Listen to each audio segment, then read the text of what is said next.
आणि व्यासपीठावरील सर्व मान्यवर तर सदैव आमच्या मदतीस मार्गदर्शनासाठी तयार आहेतच, पण समोर बसलेले सर्वच आपल्यासाठी मान्यवर आहेत आणि म्हणून सर्व मान्यवरांचं आपण सगळ्यांनी एकदा टाळ्या वाजवून स्वागत करूया. यानंतर तुम्हा सर्वांना एक प्रश्न पडला असेल की आज आपण आपल्या शाळेचा सांस्कृतिक कार्यक्रम ठेवलेला आहे, पण काय भानगड आहे, दशसूत्री म्हणजे काय, या दशसूत्रीबद्दल माहिती सांगण्यासाठी थोडक्यात दशसूत्रीवर प्रास्ताविक करण्यासाठी मी शाळेच्या शिक्षिका छाया सिरसाट मॅडम यांना व्यासपीठावर पाचारण करतो.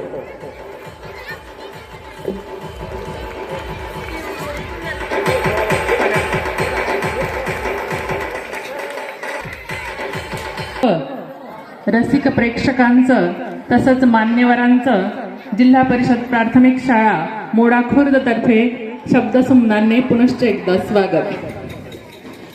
आजच्या वेगाने बदलणाऱ्या जगामध्ये विद्यार्थ्यांच्या सर्वांगीण विकासासाठी केवळ शैक्षणिक ज्ञान पुरेसं नाहीये, त्या ज्ञानाबरोबरच त्यांना जबाबदार, सहानुभूतीशील आणि नैतिक व्यक्ती आपल्याला बनवायचं आहे. आणि यासाठीच राष्ट्रीय शैक्षणिक धोरण 2020 नुसार शिक्षण जितकं महत्वाचं आहे, हे शैक्षणिक वातावरण दृष्टपणे देण्याबरोबरच नैतिक आणि मूल्य शिक्षण देण्यावर सुद्धा राष्ट्रीय शिक्षण धोरण या गोष्टींची मागणी करत आहे. आणि 2020च्या राष्ट्रीय शैक्षणिक धोरण या सर्व मूल्य आणि नैतिक शिक्षणाचा समावेश करण्यात आला आहे. याच अनुषंगाने आपल्या जिल्हा परिषद शाळेचे विद्यार्थी संस्कारक्षम घडावे म्हणूनच आपल्या छत्रपती संभाजीनगरचे जिल्हाधिकारी माननीय दिलीप स्वामी साहेब यांनी 1 जानेवारी 2025 पासून दशसूत्री हा कार्यक्रम राबविण्याचे सर्व जिल्हा परिषद शाळांना आवाहन केलेले आहे. दशसूत्री काय आहे तुम्हा सर्वांना माहित आहे. कोणतंही कार्य जर पूर्ण करायचं असेल तर काहीतरी सूत्र अवलंबावी लागतात आणि प्रत्येक धर्माचे सुद्धा काही गोष्टी असतात.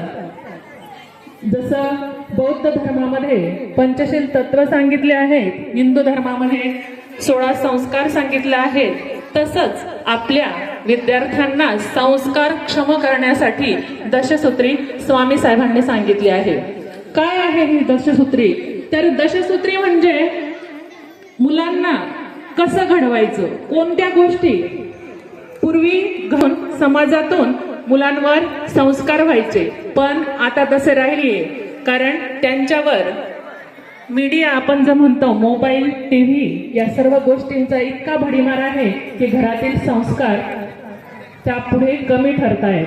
म्हणून दशसूत्रीमध्ये विद्यार्थ्यांना गुणवत्तापूर्ण शिक्षण देणे, विद्यार्थ्यांना स्पर्धाक्षम बनविणे, विद्यार्थ्यांना संस्कारक्षम बनविणे, विद्यार्थ्यांना आरोग्यक्षम बनविणे, स्वतःची अभिव्यक्ती त्यांना बोलायला शिकणं, स्वतःचं मत मांडायला शिकणं, या तसंच कौशल्यपूर्ण स्वावलंबी जीवन कसं जगावं. पूर्वी आपण बघत होतो की बाजार पद्धत होती आणि त्यानुसार खेड्यामध्ये सर्व व्यवसाय चालत होते.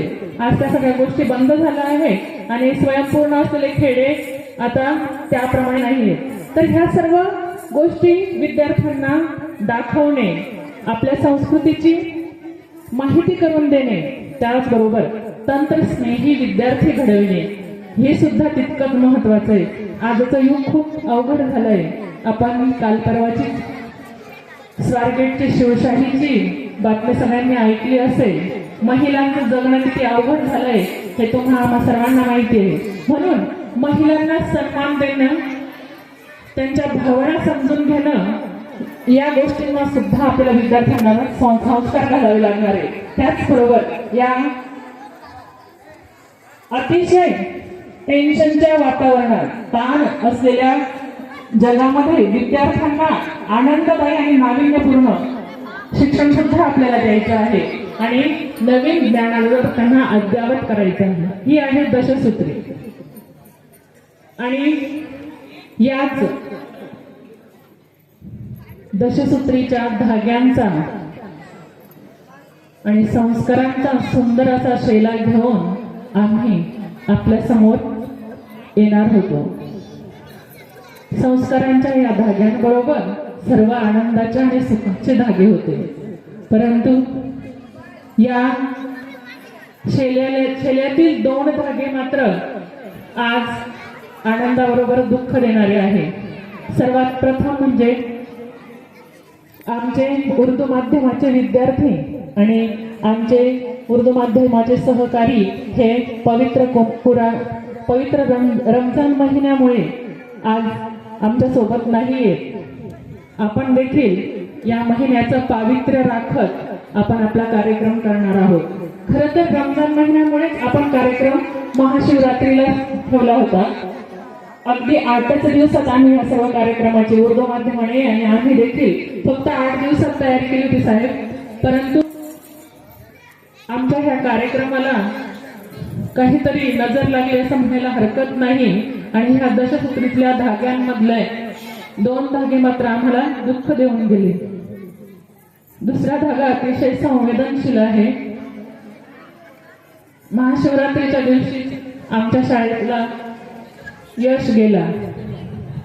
खरं तर तो कार्यक्रम आम्ही रद्द केला होता आणि नंतर विचार सुद्धा आला नाही. आमच्या लेकरांनी आम्हाला विचारलंही की आता गॅदरिंग केव्हा घ्यायची, पण आम्ही कोणीच उत्तर दिलं नव्हतं. त्याला काय करावं हे कुणाला सुचत नव्हतं, घेताही येणार नव्हतं. विद्यार्थ्यांचा आनंदही मोडता येणार नव्हता. जग दोन्हीकडून चालणार असतं. कार्यक्रम घेतला असता तरी नाव ठेवलं असतं, नसता घेतला तरी ठेवलं असतं. पण बघा, सर्व गोष्टींना परमेश्वर बघत असतो. जो प्रामाणिकपणे काम करतो त्याच्यासाठी तो उभा असतो. कालच प्रियंका शाळेत आली. प्रियंकाला पाहून आम्हाला सर्वांना खूप बरं वाटलं. बोलता बोलता तिच्याशी संवाद साधला. तिच्या मनात जाणवलं की मला कार्यक्रमात भाग घ्यायचा आहे. लेकरू आहे. आम्हाला वाटलं कार्यक्रमाची प्रॅक्टिस केलेली आहे म्हणून वाटत असेल, म्हणून आम्ही पालकांना भेटायला गेलो साहेब. बघा तुम्ही, दशसूत्रीमधला सगळ्यात महत्वाचं ह्या पालकांनी आम्हाला सांगितलं. ज्यावेळेस आम्ही पालकांकडे पोहोचलो त्यावेळेस मी ताईंशी बोलले. भाऊ बाहेर चालले गेले होते. त्यांना बोलवलं मध्ये आणि म्हटलं, भाऊ प्रियंका असं म्हणते, आम्ही कोणाचा काही विचार केलाच नाही अजून. भाऊंचा वाक्य ऐका. कदाचित त्या जागी मी जरी असते तरी मी सुद्धा तसा निर्णय घेऊ शकले नसते. मॅडम, देवाने आमचा आनंद हिरावला आहे, पण आम्हाला ह्या लेकरांचा आनंद नाही हिरवायचा. तुम्ही कार्यक्रम घ्या आणि आमची प्रियंका सुद्धा कार्यक्रमात राहील. आज एवढं मोठं दुःख बाजूला ठेवून फक्त ह्या लेकरांच्या आनंदासाठी त्यांनी कार्यक्रम घ्या असं सांगितलं. तुम्ही आम्ही विचार करा. आपण त्या जागेवर स्वतःला ठेवून बघा. शक्य झालं असतं आपल्याला? नसतं झालं. आणि ह्या आनंदाच्या दुःखांमध्ये हे 2 धागे आम्हाला अतिशय वेदना देणारे आहे. परंतु म्हणतात ना, जो दुसऱ्याचा आनंद शोधतो त्याला परमेश्वर नक्की आनंद देतो. मी भाऊंना आणि ताईंना दंडवत प्रणाम करते की त्यांनी खूप मोठं मन केलं आहे आणि हा कार्यक्रम घेण्यासाठी आम्हाला सुचवलंय सर. आणि म्हणूनच काल सांगितलं ना, आज आम्ही लगेच कार्यक्रमाची तयारी देखील केली. तर दशसूत्री हे शिकवण्यापेक्षा भाऊंनी आम्हाला सगळी सूत्र शिकवली. त्यात आमचा आनंद गेला आहे, पण ही लेकरं देखील आमचीच आहेत. आणि त्याच दशसूत्रीचा शेल्यातील संस्कारक्षम सूत्र आम्ही आपल्या समोर मांडणार आहोत. गुणवत्तापूर्ण शिक्षण जे आहे त्यासाठी सर्वात पहिलं पाऊल उचललंय सर. आम्ही पहिलीपासून सेमी करतोय. ह्या वर्षी पहिलीपासून सेमीचे वर्ग सुरू होणार आहेत. आणि सूत्रामधलं पहिलंच गुणवत्तापूर्ण सूत्र हे आम्ही त्याची अंमलबजावणी केलेली आहे. तर दशसूत्री काय होतं हे मी तुम्हाला थोडक्यात सांगणार होते, पण भावनेच्या भरात ते लांबलं जरा.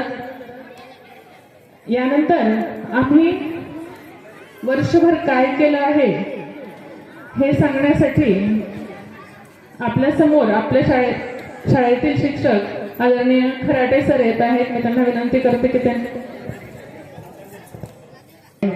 आपल्याच घरातला कुणीतरी एक गेला असं सर्व वातावरण झालेलं आहे. म्हणून मान्यवरांना विनंती आहे की आपण सर्वांनी 1 मिनिटासाठी उभं राहून त्या यश राहुल सुरडकर याला श्रद्धांजली अर्पण करूया. फक्त 1 मिनिटासाठी उभं राहावं. रेड सावधान.